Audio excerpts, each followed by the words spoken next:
So we'll kind of start with why brands invest in gaming. So as everybody knows, 40% of millennials play video games during the pandemic. 18 to 34-year-olds, obviously a very important demographic for brands to reach. 2/3 of Americans play video games, which is obviously really indicative of kind of where entertainment has gone for this younger generation. Esports watch time has increased 116%. When you think about traditional influencer marketing or traditional advertising, usually it is focused on as many quick hits as possible so you can try to give the highest percentage for the best outcome. Where I feel like these experiences and activations really hold a lot different weight is in the sense that these audiences are spending a lot of time with given brands, given influencers. That's a really big piece to kind of uncover. And Shelby, maybe you could chime in here on kind of why brands over at Wasserman are really considering gaming, and outside of the obvious here, what else is really drawing them to the audience? I think there's a couple things. When you think about where traditional advertising spend has gone, sports has been, the biggest recipient of a lot of that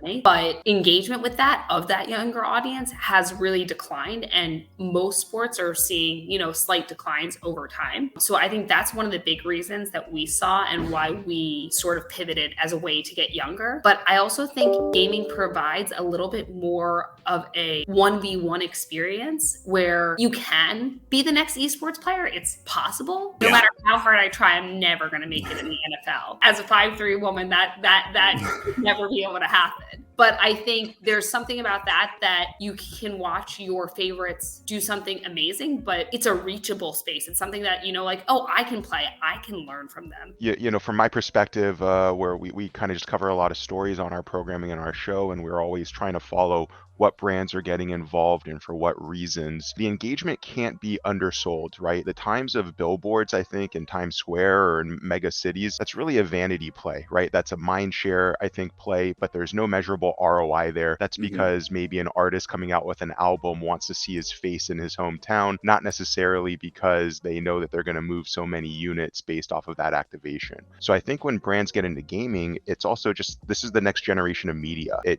went from radio and television to interactive ads on your Hulu if you didn't pay for the ad-free version. Yep. And here it's a step further, right? Where the ad is actually integrated into the content itself. And so that engagement that the brands are having directly with their audience is beyond valuable because you're creating these connections with the audience that transcend the medium that you're activating on, and something that audience then retains after the stream, after that program is over. Yeah, no, I absolutely agree with what Jimmy was saying. It really has become the attention economy, and that's, I think, the most important thing. And I've heard, multiple brands and agencies talk about this. The majority of millennials, Gen Z, are spending their time gaming or watching gaming content. So the ability to be able to really integrate in meaningful ways, not only in the programming, but around the programming, it really delivers a much richer and deeper experience. There's much more engagement. There's much more attention to be had for your brands and for your integrations, and to be able to support and really deliver value as a brand or a sponsor to these content creators, to these leagues, to these teams. It really does pay much higher dividends as opposed to just running a